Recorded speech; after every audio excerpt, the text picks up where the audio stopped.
Ada berbagai jurus cara berperang atau ada banyak cara menaklukkan sebuah negara atau wilayah kalau kita belajar dari sejarah. Tapi sebentar, kita bertanya, mengapa harus ditaklukkan negara lain itu? Sebuah negara atau wilayah untuk pemenuhan hajat hidup, Lebensraum, kalau bahasa di Lemhanasnya atau di bahasa di akademi militernya, yang artinya Lebensraum adalah living space atau wilayah untuk hidup layak. Jika kebutuhan meningkat di suatu wilayah dan wilayahnya tersebut tidak bisa lagi memenuhi kebutuhan dasar warganya, maka pasti negara tersebut akan ekspansi ke wilayah sebelah yang lebih subur. Hal itu dulu dalam sejarah dikenal dengan istilah kolonialisme 1.0.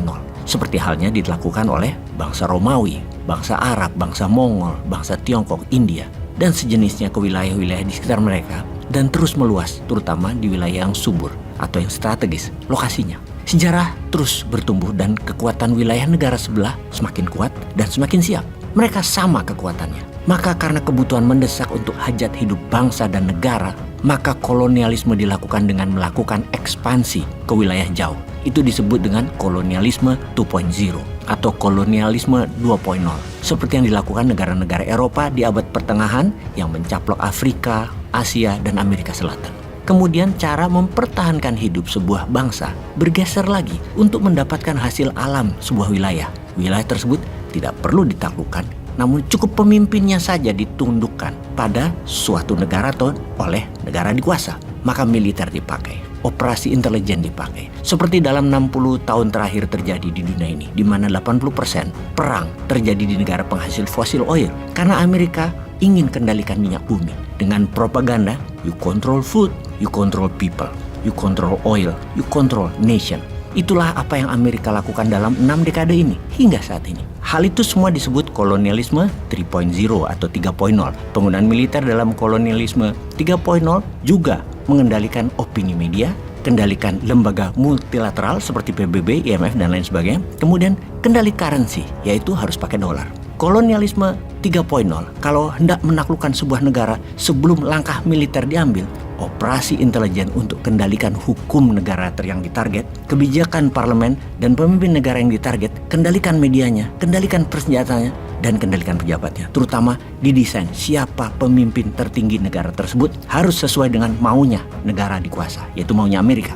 Negara lain, sekutu Amerika, juga melakukan hal yang sama, yaitu mempraktikkan kolonialisme 3.0 seperti negara Prancis, mengendalikan lebih dari 17 negara Afrika atau lebih dikenal dengan nama negara-negara Frankafrik. Negara Inggris bisa kendalikan negara-negara Commonwealth, negara jajahannya, yang harus terus pro-Inggris. Juga Amerika mengendalikan negara sekutu dan negara lainnya yang menghasilkan sumber daya alam yang banyak. Kolonialisasi 3.0 puncaknya adalah dengan operasi militer atau dengan bahasa lain military approach, pendekatan militer. Di mana kita semua tahu bahwa militer itu punya banyak dimensi seperti military warfare, intelligent warfare. Untuk memainkan geopolitik dunia selalu di bawah kendali negara adikuasa dan sekutunya.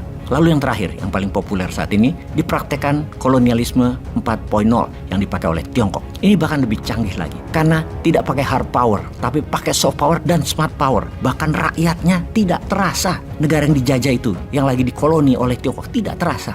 Dalam soft power, mereka memakai budaya, mereka memakai sejarah, mereka ubah sejarah, terutama sejarah bangsa yang akan ditaklukkan. Lalu diceritakan bahwa kita, yaitu Tiongkok, dengan negara yang akan ditaklukkan itu punya sejarah panjang, serumpun sejak dari dulu. Mereka bisa bawa cerita ribuan tahun yang lalu yang kalau dilihat seperti terlihat benar. Dan kita jadi percaya dengan pengulangan-pengulangan informasi tersebut. Lalu disambungkan, dicarikan akar budayanya yang membentuk sejarah bahwa Tiongkok dari dulu sudah maju. Dari dulu Tiongkok di atas dan kita selalu kerjasama. Dibayangkan kerjasama tersebut adalah negara-negara itu sejak dulu selalu membutuhkan Tiongkok. Karena Tiongkok dari dulu sudah maju. Hal ini sesungguhnya adalah pemelintiran sejarah. Sejarah dunia akan kita buka dengan video narasi Bosman. Bahwa sesungguhnya Nusantara lah aslinya penakluk dunia. Maritim Route adalah karya Nusantara. Namun sejarah memang diciptakan oleh para pemenang. Dan doktrin pertama adalah rakyat dalam negeri percaya dulu. Percaya bahwa mereka bangsa besar. Seperti video ini, apa yang dilakukan oleh Tiongkok? Perhatikan dan akan kita bahas. Peace. 为什么中国是世界上最独一无二的国家？为什么中国和其他国家都不一样？首先，从实力上面来说，5000年前我们和古埃及人一样面对洪水，4000年前我们和古巴比伦一样玩着青铜器3000年前，我们和古希腊人一样思考哲学；2000年前，我们和古罗马人一样四处征战；1000年前，我们和阿拉伯人一样无比富有；现在，我们和美利坚人一决雌雄。你可以发现，5000年来，我们一直都在牌桌上面，从未下场。但是对面的对手却换了一轮又一轮。接着，再从地理位置上来说，我们不像美国，南北无强敌，东西面大海；我们也不像欧洲老牌国家，喜欢集体抱团；我们更不像日本、韩国，谁强我就跟谁混。当然，我们也不像中东国家，遍地是石油，挖都挖不完。从文化层面来说，我们中国作为4大文明古国之一，我们是唯一一个绵延5000年文明却从来没有中断过的国家。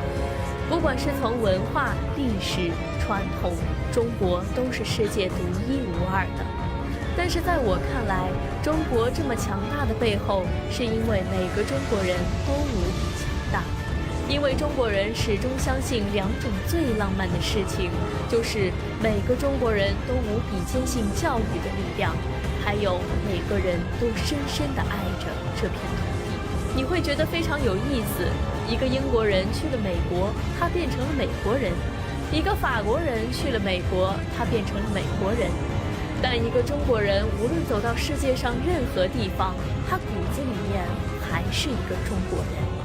因为中国文化是非常非常包容的，判定你是否是个中国人的标准，是因为你的文化认同感。只要你认同中国文化，你就是个中国人。最后我想说，这5000年来，什么风雨，什么困难，我们没见过，不都迈过去了吗？你不管怎么样，要对咱们自己有信心。